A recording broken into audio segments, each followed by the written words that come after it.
দেখো অনিক, আমার বিশ্বাস আমি একদিন ঠিকই মা হতে পারবো।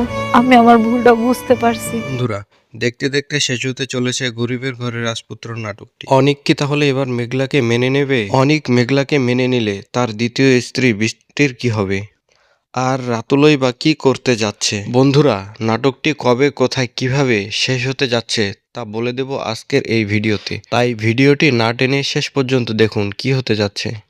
আর এখনও যারা আপনারা আমাদের চ্যানেলটি সাবস্ক্রাইব করেননি, চ্যানেলটি সাবস্ক্রাইব করে ভিডিওতে একটি লাইক করে দিন। হ্যাঁ বন্ধুরা, গরিব ঘরের রাজপুত্র নাটকটি শেষ হতে চলেছে। মেঘলা রাতুলের সবকিছু এবার অনিককে ফিরিয়ে দিতে যাচ্ছে।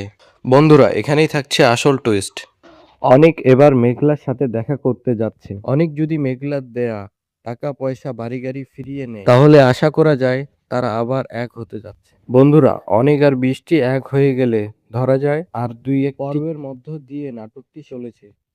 আর অনিক যদি মেঘলার দেয়া বাড়িটি গ্রহণ না করে তাহলে হয়তো আরো কিছু পর্ব হবে। তো বন্ধুরা, আপনাদের কি মনে হয় নাটকটি এখানেই শেষ হতে যাচ্ছে? আপনাদের মতামত কমেন্টের মাধ্যমে জানিয়ে যাবেন। আর অন্যদিকে মেঘলা রাতুলকে পথের ভিখারি বানিয়ে দেওয়ার কারণে রাতুল এই অপমানের প্রতিশোধ নেওয়ার চ্যালেঞ্জ দিয়েছে মেঘলাকে। তাহলে বন্ধুরা, রাতুল কি করতে যাচ্ছে মেঘলার সাথে?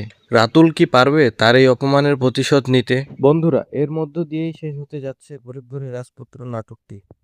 আর এই নাটকের সকল আপডেট সবার আগে পেতে আপনারা এখনো যারা আমাদের চ্যানেলটি সাবস্ক্রাইব করেননি, চ্যানেলটি সাবস্ক্রাইব করে ভিডিওতে একটি লাইক করে দিতে। বন্ধুরা, ভালো থাকবেন, সুস্থ থাকবেন।